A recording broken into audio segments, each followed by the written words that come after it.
días pueblo, buenos días televidentes del mundo de este programa Periodismo y Sociedad y del Canal 6. Está en casi todos los hogares que han ya asumido este canal. Hoy tenemos un programa, como siempre, especial, bastante educativo, profundo, reflexivo, siempre con la ayuda de Dios para que nos permita, nos permee y reflexionamos, construyamos un país mejor, pero para todos. Como siempre, Isidro Toro trae la ciencia, trae la sabiduría y trae la perseverancia de construir un mejor país. Así estamos. Don Isidro, ¿cómo está usted? ¿Cómo está don Licho? ¿Está bien? ¿Está lloviendo por allá? Sí, y ganaron las Reinas del Caribe. Ganaron y ganó Toronto. Ahora ese no sé. Usted no sabe dónde está Toronto. Sí sé dónde está Toronto, pero no. No sabe de eso. Yo Bueno, soy- sí, ganó Toronto el primer juego y las Reinas del Caribe le ganaron a Estados Unidos. Estados Unidos ha perdido solamente con China, así es que Eso, las Reinas del Caribe son las reinas. es un equipo que ha logrado a base de esfuerzo, perseverancia, constancia, colocarse en los primeros lugares del mundo. Y ya es un equipo bandera. Es un equipo bandera. Nos llena. Lástima que nada más en voleibol tengamos esa supremacía. Y en béisbol la tenemos, pero ya en el béisbol profesional. Bueno, pero está bien, Sí, béisbol, estamos. voleibol. Hay atletas como Sánchez que han destacado en Seguro. en Luguelín, Berlín. Los Piet, Entonces, no. Mercedes. Tenemos una destacadísima Los deportes, a constelación de veces, estrellas. a excepción del béisbol, que es una gran maquinaria de construcción, en esos deportes que no son profesionalizados, Sí. a veces hay alzas y bajas, Y ya- producto de la cantera, que no es tan regular como en un deporte profesionalizado. Sí. Pero fíjese, hay un joven que juega en la segunda del Real Madrid. Sí, Y- Castillo. Y en oportunidades lo convocan a jugar con el equipo de primera y ha goleado con el equipo de primera. No, y él ha jugado ya con el equipo de primera. Sí, ha participado. En algunos juegos de la Copa del Rey lo han colocado.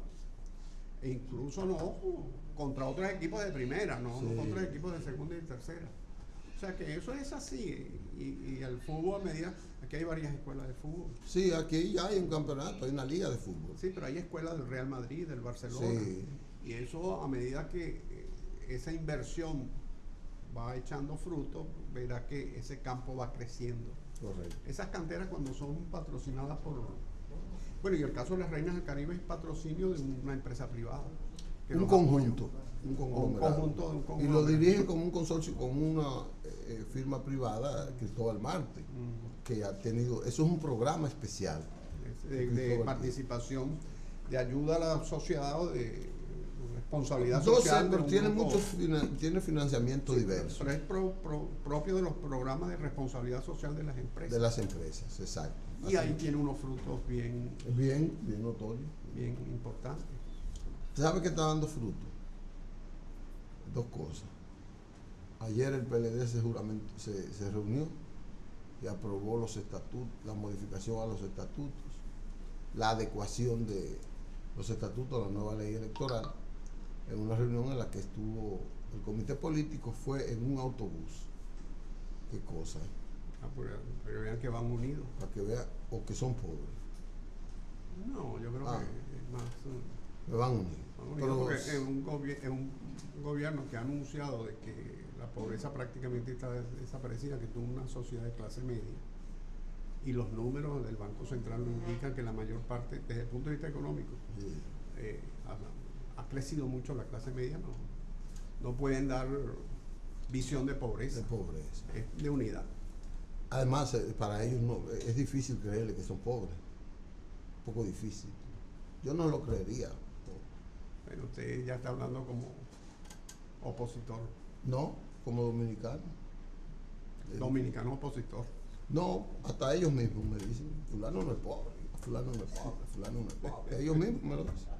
Ese que estaba ahí ahorita. Era un pobre muchacho, ya no es pobre. Y hay Bueno, mucho. pero también tienen derecho a crecer. Y a- Todo el mundo tiene derecho a ser rico, todo el mundo tiene derecho, y si trabaja más.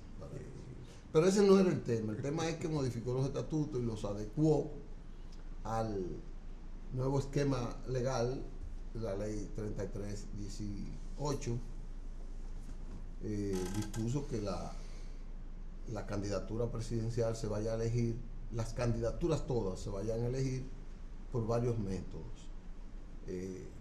Primarias abiertas, primarias cerradas, de delegados, por encuestas, y no vi que por consenso, porque hay una propuesta de que se reserven todas las candidaturas que están también dentro de la ley, y eso lo va a determinar el lunes el comité político, que decidió reunirse el lunes. También adecuaron la elección de la forma de votación a que lo decide el comité central del partido y otras modificaciones más que realizó.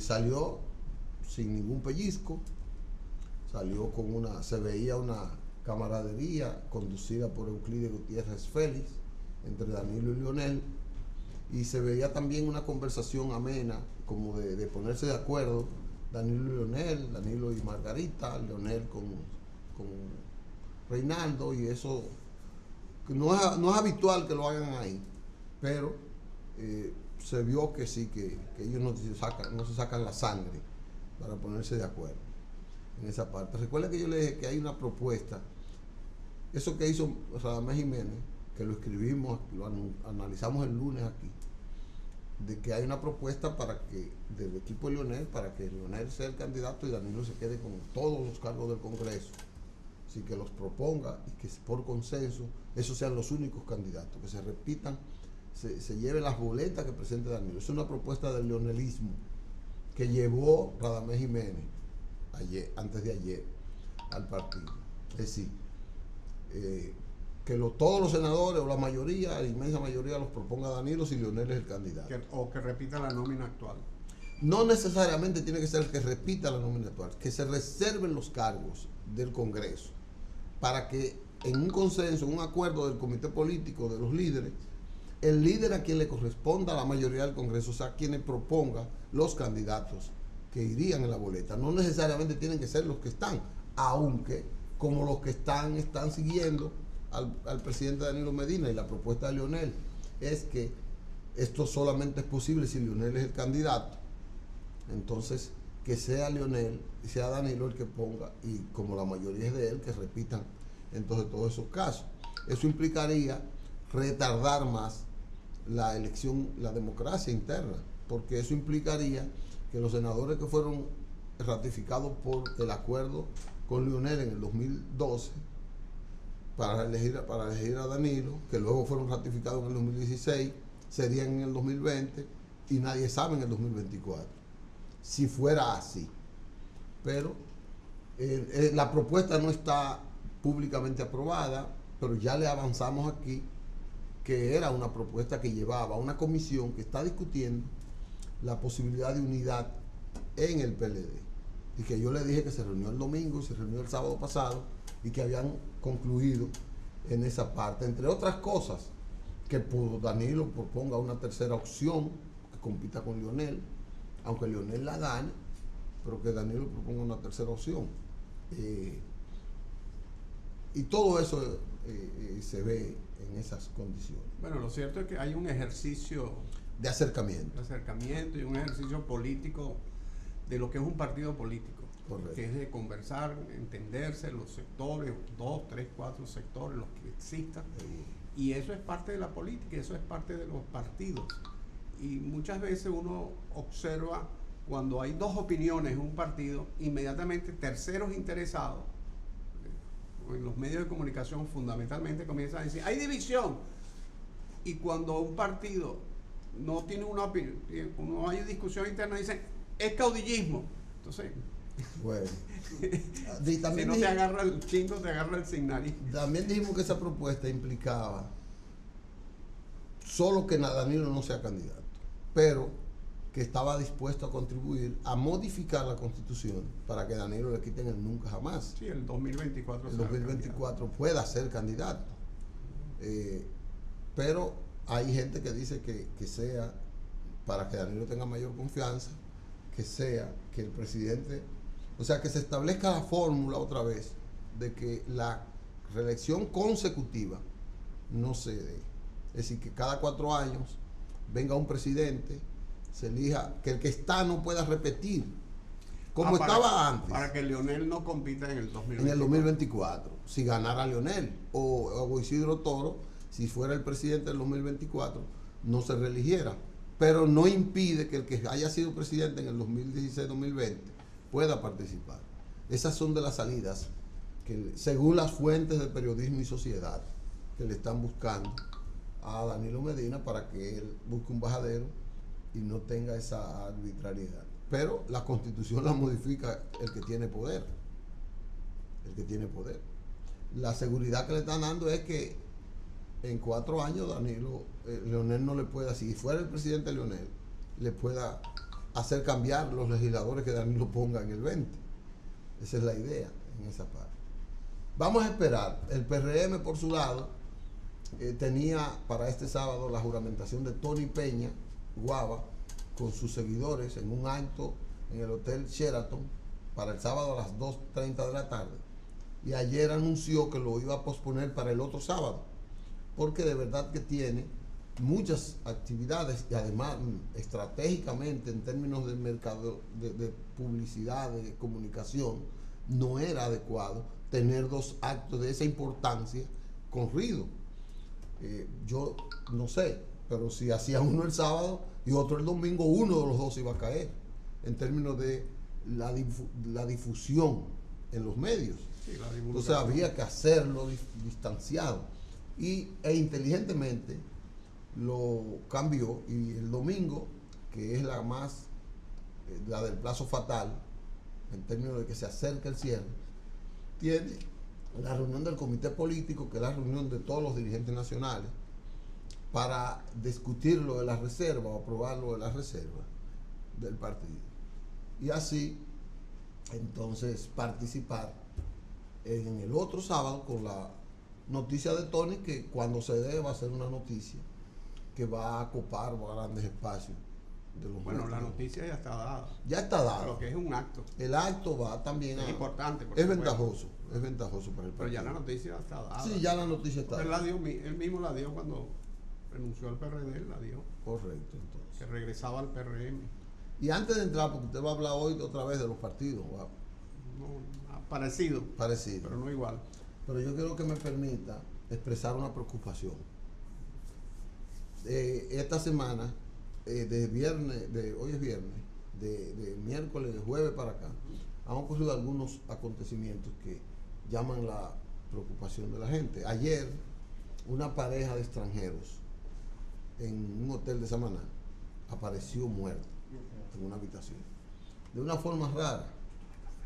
Tenían 6 o 7 días en la habitación, en el hotel. Entonces, el hotel creo que se llama Playa, bueno, no recuerdo el hotel, en Samaná. Esa pareja de extranjeros murió. Dice que salieron a comprar algo, no sé, y lo encontraron muerto. Ayer salió en una revista internacional que una norteamericana en el este, en un hotel del este, de Punta Cana, Exactamente, Punta Cana, fue agredida en malas condiciones, fue desfigurada, fue asaltada. No dice que fue violada, pero fue asaltada. Ocurrió en horas tempranas de la noche en el hotel. Pero eso hace 1 o 2 meses que ocurrió. en enero. Todavía en el país no se conocía ese caso.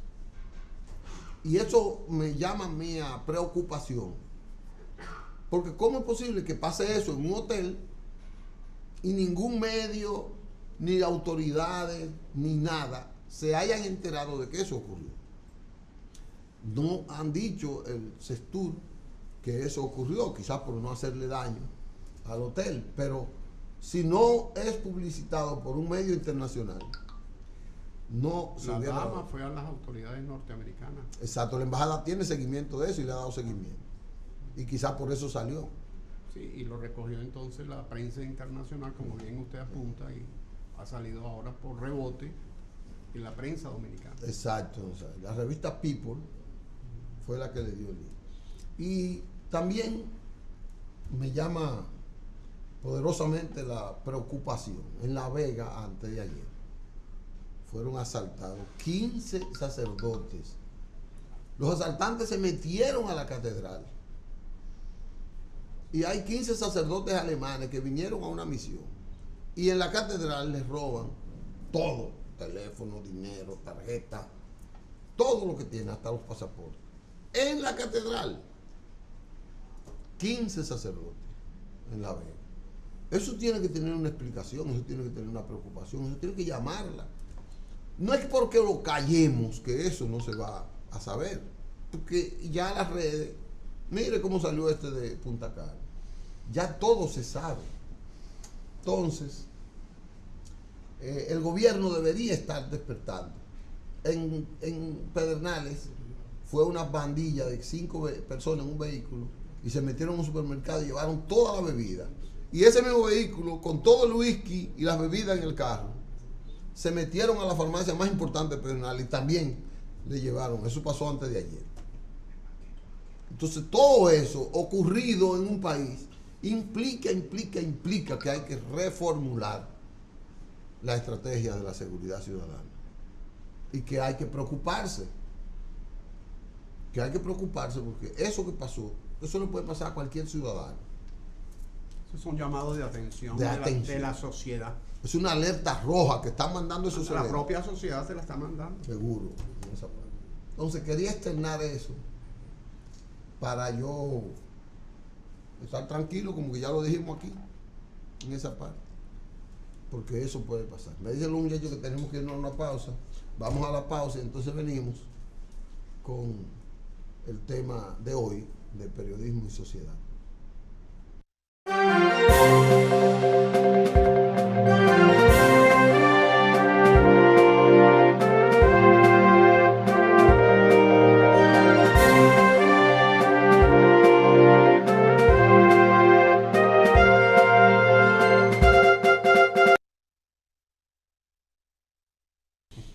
Bueno, regresamos con ustedes y aquí está Isidro. Isidro, ¿qué tenemos hoy? Bueno, vamos a ver la primera diapositiva para entrar en el tema. Fíjense, esa es la Italia de los años 1400. Fíjense que es un país dividido. La Italia morada, la amarilla y la... Sí, un país dividido en varias repúblicas. Estaba Venecia, Florencia. El amarillo es los estados papales, porque el Papa tenía un estado, no es como pequeño como el Vaticano de hoy en día, sino un estado que tenía su propio ejército, etc. Y dentro de ese estado papal estaba la ciudad de Roma como una ciudad independiente de los estados papales. Porque pertenecía a la Italia republicana. Exacto. Entonces, en esa época, inclusive los papas no estaban en Roma, estaban en Aviñón, en Francia, porque el papado se sentía amenazado por las repúblicas cercanas, por los árabes que recuerden que todavía estaban al sur de España, etc. Y incluso por el Imperio Bizantino. Y en esa ciudad de Roma, ese señor que está ahí, Cola di Rienzo, el de la estatua, que era un funcionario civil papal, se fue haciendo importante,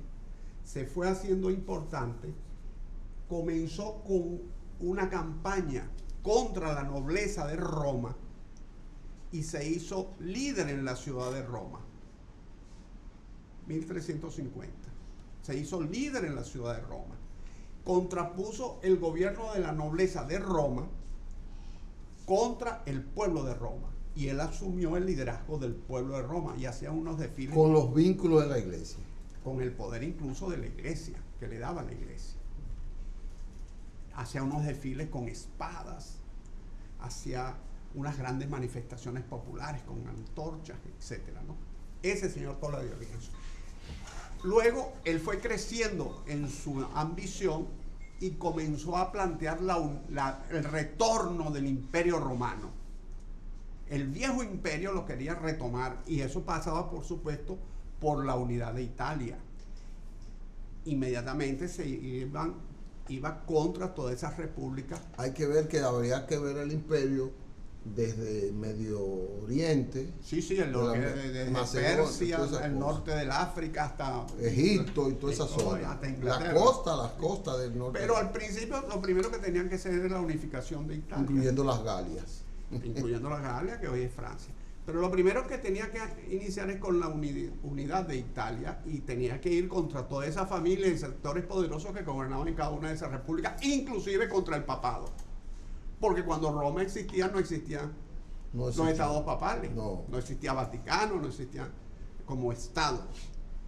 Se confabularon todo, asesinaron a Cola de Rienzo, lo decapitaron y lo tiraron al río Tíbet. Esa es una de las demostraciones históricas del populismo.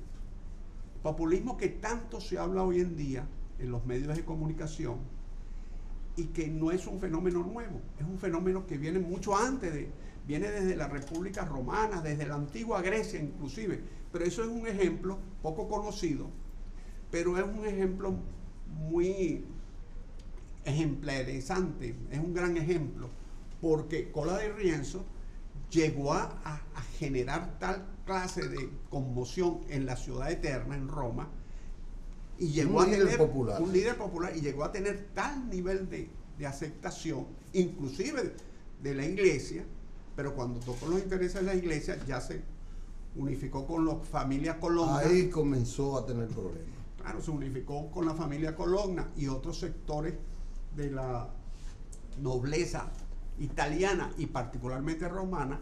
Le hicieron un complot, lo asesinaron. En la foto de abajo vemos a Mussolini. Mussolini fue un caso parecido. Abajo, que está. Pero ya Mussolini en el siglo XIX. Sí, es en el siglo XX. El siglo XX. Es otro caso de populismo. Yo lo que quiero significar con esto, que el populismo no es algo nuevo, que el populismo es algo viejo, que es inherente a la sociedad humana, y que el populismo ha sido un arma que ha sido utilizada por muchos líderes sociales, líderes políticos, líderes militares, líderes eclesiásticos, en función de sus intereses. Déjeme decirle algo, porque usted me ha dicho cómo se dio la alianza para decapitarlo. Pero en la historia de Roma es como una tradición. Por ejemplo, cuando usted choca con el poder establecido. Por ejemplo, los emperadores, los reyes, casi todos fueron asesinados por el Senado. Pero los emperadores asumían el poder en base a derechos hereditarios. Seguro. En el caso de Cola di Rienzo, no, él era un funcionario. Exacto. Un funcionario que se fue haciendo famoso, vio observando las diferencias sociales. La aclaración. Igual que Mussolini. Mussolini no era ningún de miembro de la nobleza, de la alta sociedad italiana. Comenzó en la crisis de Italia a asumir un liderazgo social, llevó a Italia una gran marcha sobre Roma. El rey lo nombró primer ministro, y siendo primer ministro comenzó con unos delirios de grandeza. Hizo cosas importantes, por ejemplo, ordenó la administración pública, que aquello al parecer era un desastre, los trenes llegaban siempre a tarde a las estaciones y cosas como esas. Pero esas improntas lo hicieron un tipo eficiente. Lo hizo un tipo eficiente, luego entró en una megalomanía subyugó, aplacó unas rebeliones en Libia, que era un protectorado italiano, y luego en su megalomanía invadió Etiopía, un país sin ejército prácticamente, muy pobre, con un ejército armado de arcos, flechas y lanzas. Él con aviación, con cañones, no la pudo dominar.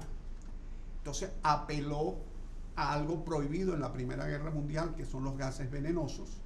Atacó a la población con gases venenosos y logró dominar, eliminar todas las tribus casi. Dominó la Etiopía. El rey de Etiopía fue a la Liga de las Naciones a pedir, a implorar ayuda de un pueblo que estaba siendo masacrado. Los países dieron la espalda Y aquello posiblemente le dio una pista a Hitler de ver que las democracias eran muy débiles, eran cobardonas. Quizás eso le dijo a Hitler, que después Hitler pinchó en Alsacia, después pinchó en Austria, después pinchó en Checoslovaquia, y luego ya finalmente se fue por Polonia, que ya las democracias dijeron, bueno, el próximo somos nosotros. Las democracias, cuando yo hablo de las democracias, era Inglaterra, Francia, pero no nos desviemos. No. Vamos a ir por ahí. Vamos a la segunda diapositiva para que veamos qué es el populismo. El populismo, según el diccionario de la Real Academia de la Lengua, es la tendencia política que pretende atraerse a las clases sociales. Entonces el populismo es el tipo de liderazgo que trata de atraerse a las clases sociales más pobres y llevarlas con medidas pseudodemocráticas. Sí, y a muchas veces demagógicas, y llevarlo a sus intereses, que pueden ser muy buenos o muy malos, o de todo un poco, o balanceadas. En ciencias sociales se considera que es la diferenciación y oposición entre el pueblo, visto como forma positiva, y la élite, concebida como entidad egoísta y deshonesta. ¿Qué dicen los líderes populistas? El pueblo es sano. La voz del pueblo es la voz de Dios. La voz de Dios no puede ser insana, no puede ser maléfica. Es la voz de Dios. La voz del pueblo es la voz de Dios. Ahora, ¿qué es la voz del pueblo? ¿Quién identifica la voz del pueblo? Del pueblo todo. Un meeting en un momento dado, en un país que tiene 10, 15, 20 millones de habitantes, en un meeting se reúnen 20, 30 mil o 100 mil o 200 mil personas. Esa es la voz del pueblo. Bueno, pero dicen que es la voz del pueblo y siempre lo conectan contra un grupo, una élite. El caso de Hitler contra los judíos. Sobre todo de clase media. Contra las clases medias, medias altas, contra las élites gobernantes.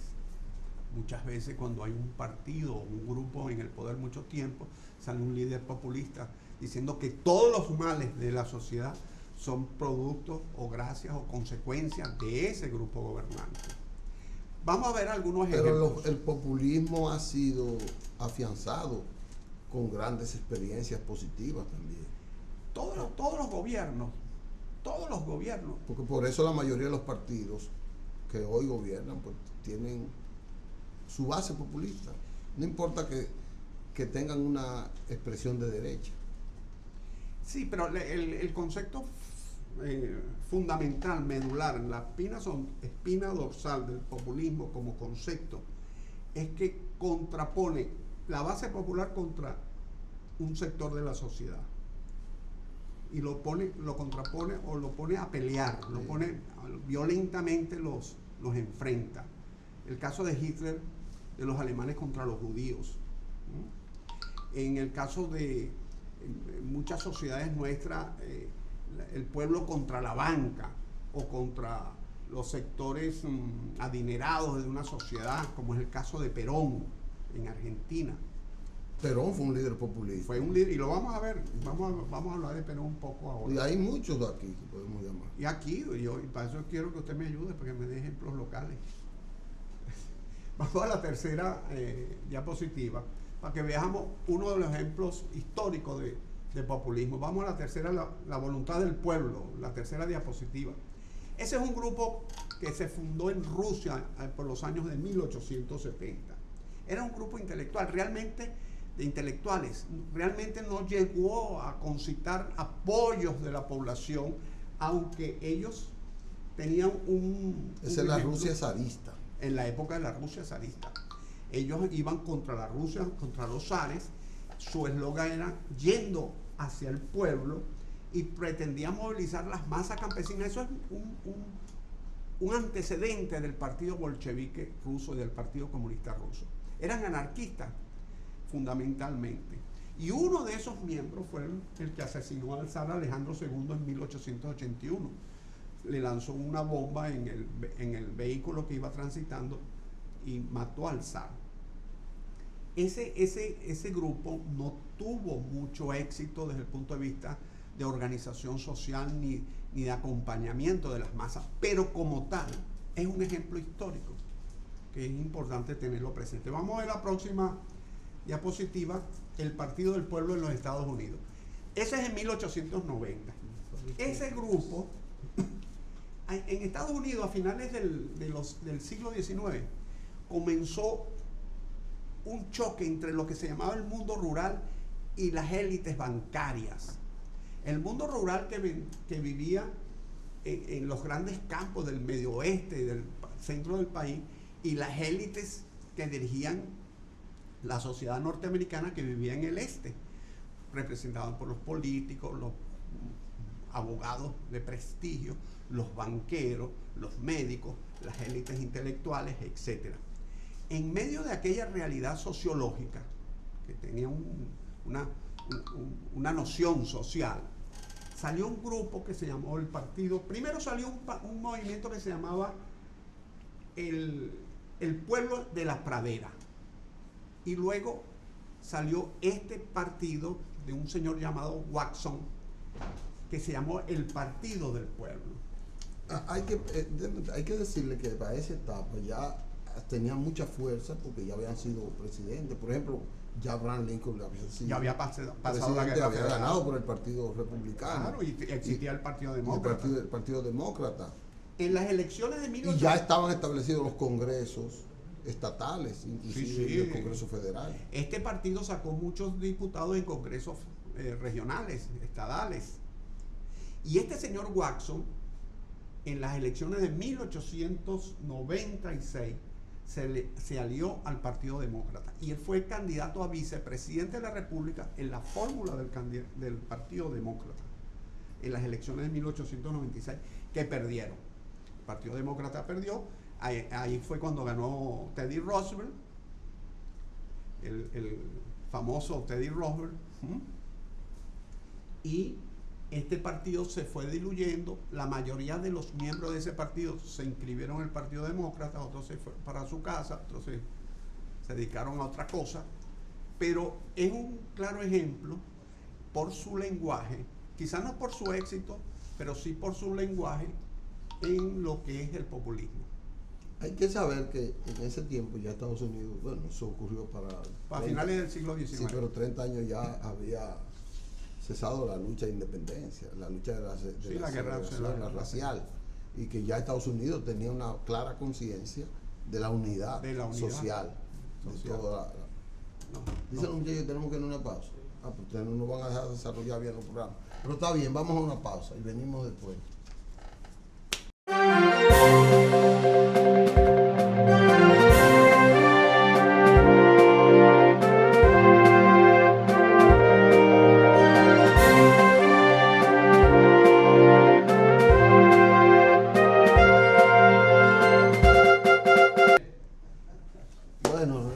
En lo que traigan el té, que Albert vaya a Carigua. Eso después que las ranas echen pelo.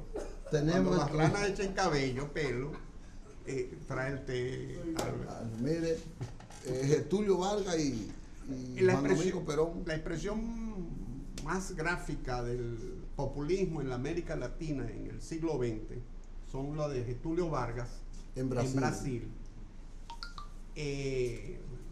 Juan Domingo Perón en Argentina y Juan Francisco Velasco Alvarado en Perú. Vamos a hablar brevemente de estos tres. La depresión del año 29 le golpeó mucho a América Latina. Argentina era una de las 10 economías del mundo, de las primeras 10 economías del mundo. Inclusive Argentina le prestaba dinero a la Gran Bretaña. Porque tenía una economía más dependiente de la Europa que de la misma americana. A raíz de la Primera Guerra y de la Segunda Guerra Mundial, Argentina hizo un desarrollo económico, no solamente proveyendo carne y algunos que era el principal productor de carne en el mundo, sino que desarrolló una industria, promovió un desarrollo industrial. Igual Brasil participó en la Segunda Guerra Mundial, inclusive con tropas, y hubo comandos aéreos, grupos aéreos brasileños en Europa. Ya con naves producidas. Sí. Brasil desarrolló la mayor industria automovilística de América Latina. Entonces, el Getúlio Vargas fue un presidente que llegó a... En Brasil habían dos grandes grupos económicos sociales que gobernaban el Brasil. Un grupo radicado en Sao Paulo y otro en Minas Gerais. Dos grandes centros industriales y económicos de Brasil que dominaban la política brasileña. Y se turnaban el poder. Cada 4 años, creo que eran las elecciones, iba un grupo y iba otro grupo. Hubo un momento que friccionaron estos dos grupos, pelearon estos dos grupos. Y en eso vino una revolución que lideró Getúlio Vargas con un grupo del sur de Brasil y tomó el poder.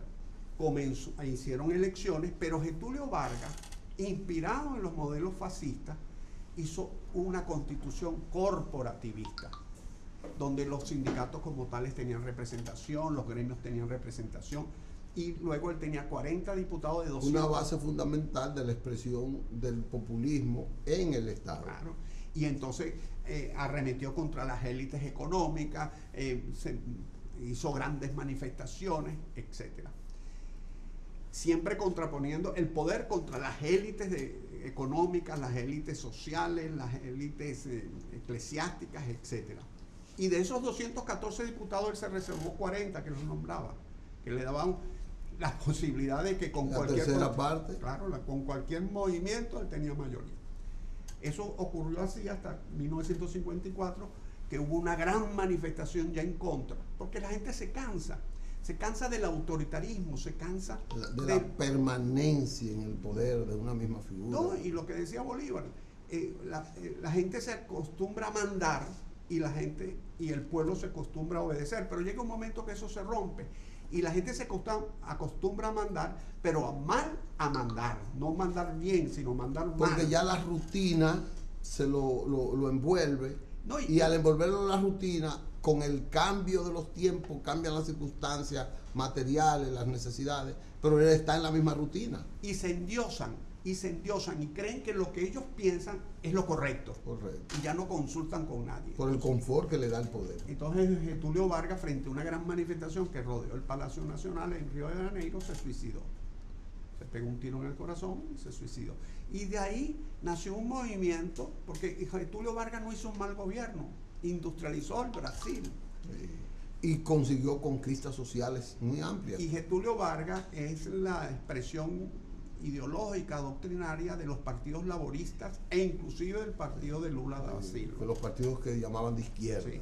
El caso de inclusive hay una universidad en Brasil que fomenta la educación, inclusive la doctrina de Getúlio Vargas. Exacto. El caso de Perón fue distinto. Argentina era una potencia económica. También se asimilaba al modelo fascista, tenía buenas relaciones con los nazis, con los Mussolini, por la influencia de inmigrantes alemanes por los europeos. Exacto. Por los europeos en general, pero particularmente por... De hecho, Argentina fue el refugio predilecto de los nazis. De los nazis, Argentina y el Paraguay. Pero cuando llega Perón, comienza a darle una serie de derechos, a reconocerle una serie de derechos a los trabajadores, pero sin incentivar el crecimiento económico. Entonces el crecimiento económico... Eso es lo que llaman el parasitismo, o el clientelismo de Estado. Un clientelismo de Estado se hizo tan popular que todavía los partidos peronistas ganan elecciones. Los Kirchner es un partido peronista. Seguro. Un populismo moderno, pero sobre la base del peronismo, y llevó a Argentina a una crisis económica que desde 1955, en que tumbaron a Perón, hasta hoy, Argentina no ha podido salir de esa crisis. El caso de Perú con Velasco Alvarado es...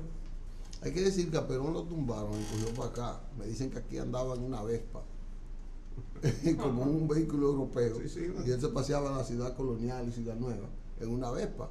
Un día le dijo a Trujillo, mira, no ha podido triunfar ningún gobierno que se enfrente a la iglesia. Tú tienes problema, y entonces él se fue. Sí, él tuvo mucho enfrentamiento con la iglesia. Y lo mismo ocurrió con Velasco Alvarado en el Perú. Velasco Alvarado aprovechó un malestar que hubo en la sociedad peruana por un tema de cobro de impuestos a una empresa norteamericana que tenía una concesión petrolera.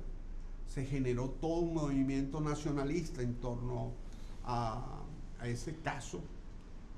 Hubo una gran manifestación popularizada, él aprovechó ese momento y dio un golpe de Estado y comenzó a hacer reformas más hacia el socialismo estilo Cuba, más que el socialismo estilo Cuba. Ellos se inspiraban mucho en Nasser, Nasser, el líder egipcio, que era un socialismo un híbrido, pero con un poder absoluto del Estado. Pero si vamos, en Cuba es lo mismo. El socialismo cubano es un poder absoluto del Estado. Dice China que la única sociedad que elimina la pobreza es el socialismo. Bueno, China ha eliminado la pobreza o ha reducido la pobreza gracias al capitalismo. Pero ellos dicen que el socialismo. No, ellos mantienen un régimen de partido único propio del socialismo, pero con un sistema económico capitalista. Ellos han hecho un híbrido. Mire, sin salirnos de Perú, ese gobierno de Velasco Alvarado, ya en su declinación, en su degradación, es que provoca el surgimiento de los movimientos guerrilleros, urbanos y campesinos, sí, que provocan después y que le dan éxito su eliminación a Fujimori. Sí. Vamos a la próxima diapositiva. Usted por favor, tiene eso. para que veamos a color de menos a Menem y a Fujimori. Ajá. Porque el Sendero Luminoso en Perú es producto de eso. Sí. Es el producto de esa disrupción que hubo en el sistema social peruano entre el gobierno de Velasco Alvarado, la revolución de las expectativas. Porque se llamaba la continuidad sin solución. ¿Qué sucede con los gobiernos populistas? Un candidato populista va y ofrece villas y castillas y genera unas expectativas que luego no se cumplen y se transforman en una gran frustración. Lo que es un gran sueño y una gran esperanza se transforma en una gran frustración. Muchas veces, cuando hay mucho dinero, en un momento dado por un auge económico que usualmente es coyuntural, por ejemplo, un aumento de los precios internacionales de las materias primas, entonces el líder populista reparte mucho. En vez de repartir menos y gastar más en generar nuevas riquezas, lo reparte todo, o casi todo, porque una buena parte se la roban. Y luego, cuando esa coyuntura internacional cesa, que los precios de las materias primas toman otro precio, se deprimen o se rebajan o se colocan en su nivel, o como se quiera llamar, depende del ciclo de la materia prima, entonces vienen las crisis. Y los pueblos que estaban acostumbrados a estar buchones, con mucho dinero, que les sobraba, entonces ahora les falta. Y vienen las reacciones y vienen las frustraciones. En ese proceso de bonanza, los líderes populistas imponen una serie de medidas autoritarias y la gente las deja pasar. No, porque eso es el líder y el líder nunca se equivoca. Y cuando viene la época de las vacas flacas, las famosas vacas gordas y vacas flacas de la Biblia. Usted me está hablando ahí de Fujimori, que viene para enfrentar una situación de guerrilla, de terrorismo, como Sendero Luminoso, etc.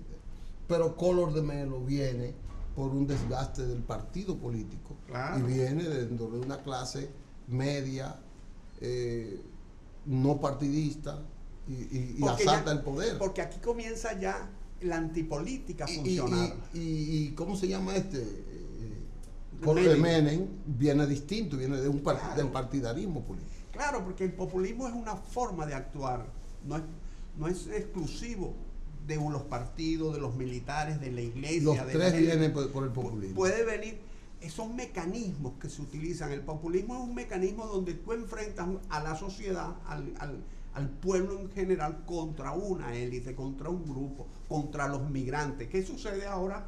Por ejemplo, y vamos a la próxima diapositiva, que es el Frente Nacional de Francia. ¿Qué es lo que está ocurriendo hoy en día en Europa?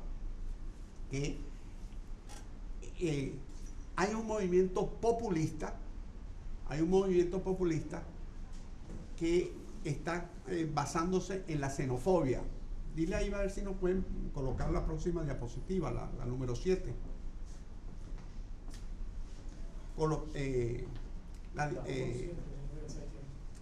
contra la xenofobia, contra los inmigrantes. Entonces se han ido formando grupos políticos como Vox en España,